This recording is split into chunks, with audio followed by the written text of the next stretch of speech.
আসসালামু আলাইকুম। আজকের আলোচনার বিষয় ভূমি উন্নয়ন কর কিভাবে দিব সেই প্রসঙ্গ নিয়ে। যখন আমরা ক্রোমে বা গুগলে গিয়ে land.gov.bt লিখে সার্চ করি, সার্চ দেওয়ার পর তখন তথ্য বাতায়ন অপশন চলে আসে। সেখানে গিয়ে ভূমি উন্নয়ন কর লেখা আছে, সেখানে যখন আমরা ক্লিক দেব, ক্লিক দেওয়ার পর ভূমি উন্নয়ন কর, তারপর ভূমি উন্নয়ন কর প্রদান করুন লেখা আছে।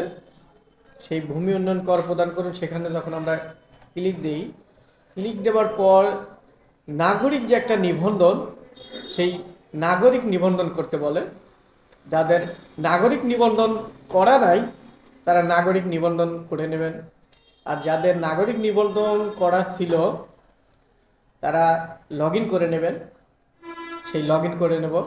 মোবাইল নাম্বার, যে ফোন নাম্বার দিয়ে এর আগে খাজনা দিয়েছিলেন বা ভূমি উন্নয়ন কর দিয়েছিলেন, সেই লগ ইন করে নেবেন। পাসওয়ার্ড মোবাইল নাম্বার দিয়ে, সেখানে ক্যাপচার আছে, ক্যাপচার দিয়ে লগ ইন করে নেবেন।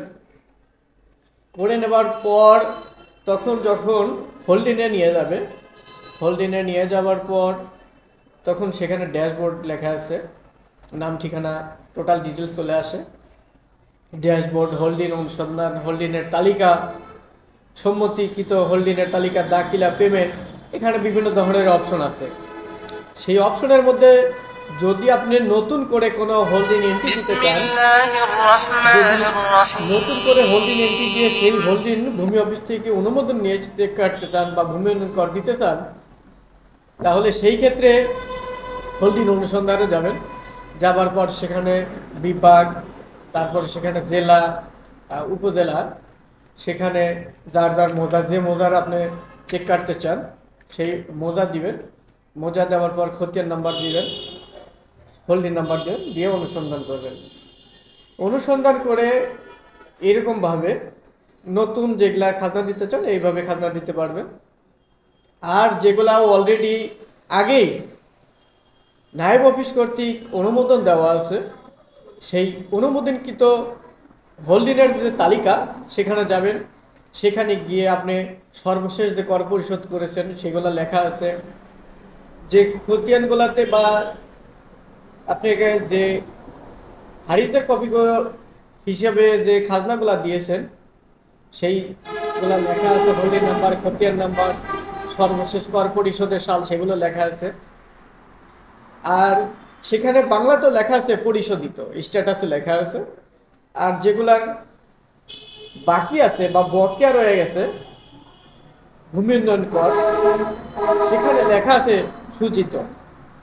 এই সূচিত অপশনের চোখের মতো একটা অপশন আছে, সেখানে ক্লিক করবেন। সেখানে ক্লিক করার পর সেখানে মোজা, উপজেলা, হোল্ডিং নাম্বার, সর্বশেষ কর পরিশোধের সাল, বকেয়া, এগুলো লেখা আছে। এমনকি সেই সাথে যাদের নামে এই ভূমি উন্নয়ন করটা হবে সেই মালিকগণের নাম লেখা আছে, সেই মালিকগুলার পিতার নাম লেখা আছে। যদি ভিন্ন ভিন্ন লোক হয় সেই ক্ষেত্রে ভিন্ন ভিন্ন পিতার নাম, আর যদি একই ব্যক্তি হয় সেই ক্ষেত্রেও প্রত্যেকেরই নামের সাথে পিতার নাম লেখা আছে, মোবাইল নাম্বার লেখা আছে, মালিকের অংশ সেটাও লেখা আছে। সেখানে তার নিচের দিকে লেখা আছে পেমেন্ট LSG। সেখানে ক্লিক করার পর সেখানে লেখা আছে অনলাইন পেমেন্ট, সেখানে নিচে লেখা আছে ই পেমেন্ট। সেই ই পেমেন্টে যখন ক্লিক করা যায়, ক্লিক করার পরে বিকাশ, রকেট অথবা নগদ এগুলার মাধ্যমে পেমেন্ট করার অপশন রেখেছে। সেখানে বিকাশ অথবা নগদ সিলেক্ট করে নেবেন, নেবার পর বিকাশ নাম্বার দিবেন। বিকাশে সেই ভেরিফিকেশন কোড যাবে, বিকাশের ভেরিফিকেশন কোড দিয়ে পাসওয়ার্ড দিয়ে সেটা যখন সম্পূর্ণ করবেন, করার পর সেখানে দাখিলা মেনু চলে আসে, এমনকি সরাসরি সামনেতেও দাখিলা চলে আসে। তখন দাখিলাটা আপনারা প্রিন্ট করে নেবেন।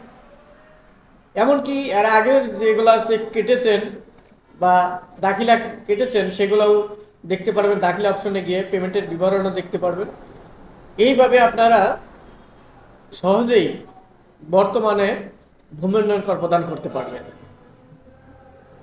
এই স্মার্ট ভূমি সেবার সেকেন্ড জেনারেশনে ভূমি উন্নয়ন কর দিতে পারবেন এরকমভাবে। সবাই ভালো থাকবেন, সুস্থ থাকবেন। আসসালামু আলাইকুম।